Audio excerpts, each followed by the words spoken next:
In the mid-19th century, New Zealand was gripped by conflict, mistrust, and bloodshed. At the center of one of the most horrifying chapters stood a German missionary whose devotion to his faith would ultimately lead him to a brutal death. His name was Carl Sylvius Völkner. To some, he was a man of God and a martyr. To others, he was a spy, a traitor, and a symbol of colonial oppression.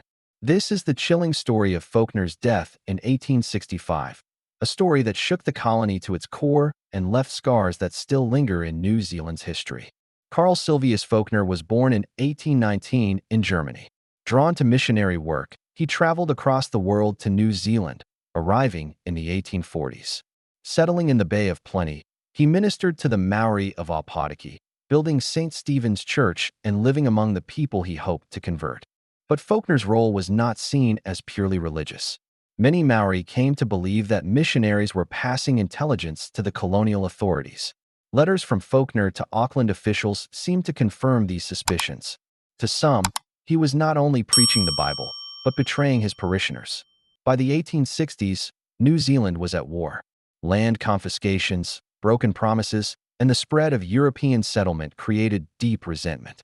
Out of this turmoil rose Pai Mārire, also known as the Hau movement, a religious and political movement blending Christian teachings with Maori traditions. Pai Mārire followers saw themselves as defenders of Maori sovereignty. To them, missionaries like Völkner symbolized colonial intrusion. His warnings to the government made him a marked man. Leaders of the movement told him not to return to Ōpōtiki. But in early 1865, Völkner made a fateful choice. He set sail back to Ōpōtiki, ignoring the threats. When Völkner arrived on March 2, 1865, he was immediately seized by Pai Mārire supporters.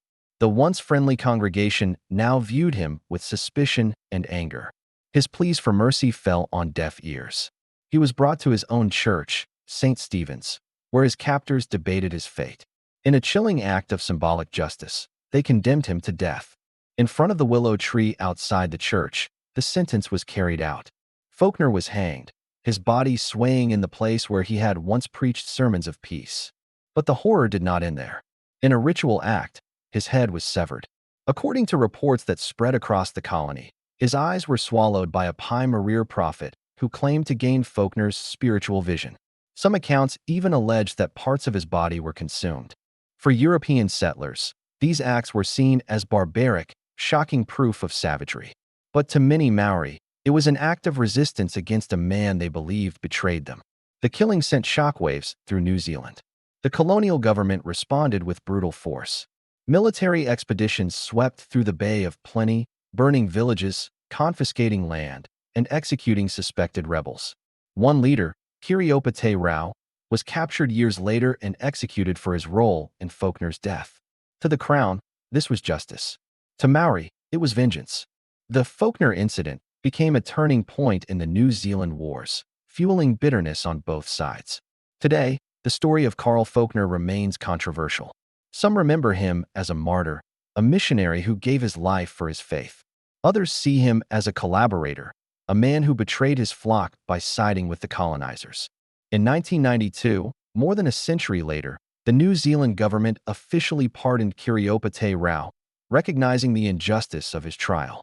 The willow tree outside St. Stephen's still stands as a silent witness to that day in 1865, when faith, betrayal, and resistance collided in one of the darkest chapters of New Zealand's past. The death of Carl Sylvius Völkner was more than just a killing. It was a moment that exposed the wounds of colonization, faith, and power. A story both horrifying and tragic, reminding us how easily trust can turn into betrayal and belief into bloodshed. Don't forget to like, subscribe, and leave a comment about what you think of this story. History is full of lessons, and your support helps us share them with the world.